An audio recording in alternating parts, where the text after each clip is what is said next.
Booker D Washington அப்படின்னு கருப்பர் இனத்தை சேர்ந்த ஒரு நபர். கருப்பர் இனத்திற்கு பள்ளிக்கூடங்கள் இல்லாத காலம் அது. ஒரு ஏப்ரஹாம் லிங்கன் வரதுக்கு முன்னால காலம். கல்வி கிடைக்காத காலம். படிப்பு கிடைக்குமா படிப்பு கிடைக்குமான்னு குழந்தைங்க தேடிட்டு இருக்கிற காலம். ஊரில் இருக்கக்கூடிய எல்லா குழந்தைங்களும் பள்ளிக்கூடத்துக்கு போகும்போது கருப்பர் இனத்தை இந்த குழந்தைங்களுக்கு கல்வி இல்லாத காலம். தொழிற்சாலையில் வேலைக்கு போயிட்டு இருக்கும்போது 4 பேர் பேசுறது இந்த குழந்தை கேட்குது. என்ன கேட்குது?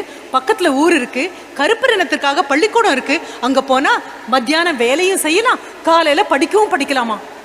8-10 வயசு கூட ஆகலை. சந்தோஷம் தாங்க முடியல. தகப்பன் கிடையாது அந்த பையனுக்கு. ஓடி போய் அம்மா கிட்ட கேட்குறான். அம்மா நோய்வாய்ப்பட்ட அம்மா, எப்போவுமே இருமிட்டு இருக்கிற அம்மா, எங்கேயோ உடைச்சு கொண்டு வர அம்மா. அம்மா சொல்கிறாங்க, உனக்கு ஆசையாக இருந்தால் போடா. குழந்தைக்கு நல்லா தெரியும் படிப்பு ஒரு பக்கம் இழுக்குது. எங்கேயாவது போய், அதுவும் அடுத்த ஊரில் இருக்குது, it's in the next state. கண்டிப்பாக போயிட்டு வரும்போது அம்மாவை பார்க்க முடியாதுன்னு தெரியும். ஆனாலும் ஒரு சொட்டு துணி எடுத்து கையில் வச்சுட்டு குழந்தை போகிறான். அவ்வளோ தூரம் நடந்து போகிறான். யாராவது வண்டியில் ஏற்றினாங்கன்னா வண்டியில் ஏறிக்கிறான், இறக்கி விட்டாங்கன்னா இறக்குறான். சாப்பாடு கிடையாது, துணிமணி சரியாக கிடையாது. 4 நாள் 5 நாள் நடந்து நடந்து உடம்பு பூரா புழுதி. அப்படியே போய் ஒரு ரோட்டோரத்தில் தூங்கி போயிடுறான். அடுத்த நாள் காலையில் எழுந்து பார்த்தா அது பெரிய ஒரு போர்ட், அது இட்ஸ் அ ஹார்பர். அப்போ தான் ஏதோ ஒரு ஷிப் வந்திருக்கு, டவுன்லோட் பண்ணிட்டு இருக்காங்க எல்லாம். குழந்தைக்கா முதுகும் வயிறும் ஒட்டுது. உனக்கு என்னைக்காவது அப்படி ஒரு அனுபவம் உண்டா? சாப்பாடு இல்லாத அனுபவம் உண்டா? பசி என்னைக்காவது அனுபவிச்சிருக்கியா? பசி அனுபவிக்காதவங்களுக்கு உணவினுடைய ருசி எப்படி தெரியும்? நான் கேட்குற கேள்வி உனக்கு புரியுதா? ஒருவேளை பசிச்சாதானே அந்த ஒத்தொத்த மணியினுடைய வேல்யூவும் எனக்கு தெரியும்.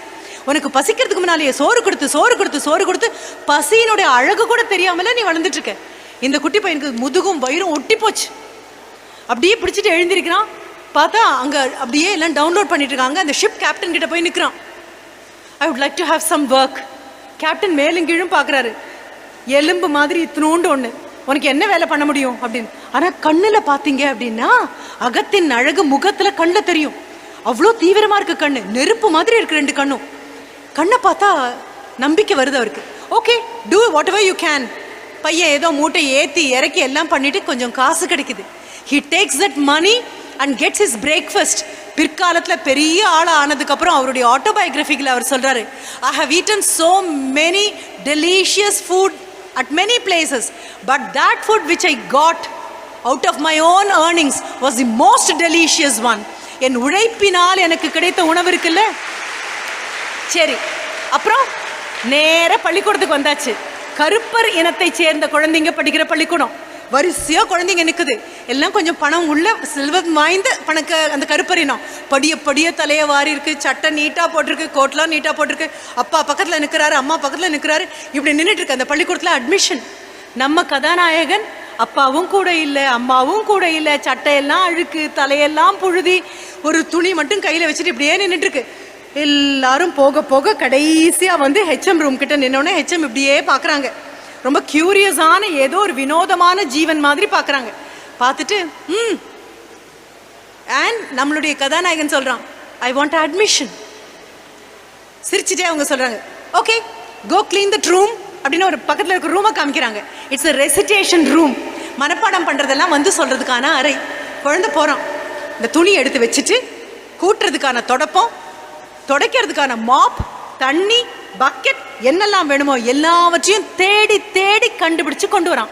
உன்னுடைய நர்சரி ரைம் உனக்கு ஞாபகம் இருக்கா? Jack and Jill went up the hill to fetch a pail of water. To bring is different from to fetch. Bring அப்படின்னா எங்க இருக்குன்னு தெரிஞ்ச ஒரு பொருளை கொண்டு வந்தா you bring it. தேடி கண்டுபிடிச்சு கொண்டு வந்தா fetching. ரைட்? போய் தேடி கண்டுபிடிச்சு எல்லாத்தையும் கொண்டு வந்து அந்த ரூமை துடைக்க ஆரம்பிக்கிறாரு. ஒரு தடவை, 2வது தடவை, 3 தடவை துடைக்கிறாரு. ஒரு தடவை துடைக்கிறது அழுக்கு போகிறதுக்காக துடைக்கிறது. 2வது தடவை துடைக்கிறது ஆசிரியர் வந்து பார்க்கும்போது சுத்தமாக இருக்கணும்னு. 3வது துடைக்கிறது நான் துடைச்சா எப்படி துடைப்பேன் அப்படின்னு காண்பிக்கிறதுக்காக. துடைக்கும் போது எங்கெல்லாம் நீங்களும் நானும் பார்க்க மாட்டோமோ இது அடியிலெல்லாம் துடைக்கிறாரு. அங்கே யாரும் பார்க்க போகிறது இல்லை. ஆனாலும் அழுக்கு இருக்குன்னு எனக்கு தெரியும் தானே. என்னை டெஸ்ட் பண்ணுறதுக்கு என்ன வேணும்? நான் தானே என்னை டெஸ்ட் பண்ணணும். அவ்வளோ அழகாக தொடச்சி பொருட்களை திருப்பி கொடுத்ததுக்கப்புறம் மறுபடியும் போய் நிற்கிறாரு. ஹெச்எம் கேட்குறாங்க. He says it's done ma'am, you can come and C. அவங்க மேரின்னு பேர். கையில் அந்த ஹேண்ட் கர்ச்சீஃபை இடுப்புலேருந்து அப்படியே அந்த ஃப்ராக் அடியிலேருந்து எடுத்துகிட்டே she just smiles and comes. ரூமுக்கு வராங்க. ரூம் பார்க்கும்போது பளிச்சுன்னு தெரியுது. சிரிச்சுட்டே அந்த கர்ச்சீஃப் என்ன பண்ணுறாங்க தெரியுமா? அங்கே இருக்கக்கூடிய டெஸ்க்கு கடியில் இப்படியே she runs the hand kerchief. எடுத்து பார்த்தா ஒன்றும் ஒரு துளி டஸ்ட் இல்லை, அப்படியே வெள்ளையா இருக்கு. குழந்தை ஒன்றும் சொல்லலை, பார்த்துட்டே நின்றுட்டு இருக்கான். She smiles and says you are admitted. அவர் பின்னால தன்னுடைய வாழ்க்கை வரலாறு சொல்றாரு, I have taken up so many entrance examinations in my life, but the toughest one was given by that headmistress asking me to clean that room. அந்த ரூமை சுத்தம் பண்ணுன்னு சொன்னாங்கல்ல, அதை விட கடினமான நுழைவு தேர்வை என் வாழ்க்கையில நான் பார்த்ததே கிடையாது. எவ்வளோ பெரிய விஷயம். And later on Booker T. Washington is admitted in the school. அந்த பள்ளிக்கூடத்தில் காலை பொழுது முழுவதும் படிக்க உட்காருவாரு, மதிய பொழுது முழுவதும் அங்கே இருக்கக்கூடிய அத்தனை வகுப்புகளையும் சுத்தம் செய்யணும். புக்கர் டி வாஷிங்டன் சுத்தம் பண்ணியிருக்கான்னா அதுக்கு மேலே சுத்தம் பண்ண ஒன்று கிடையாது.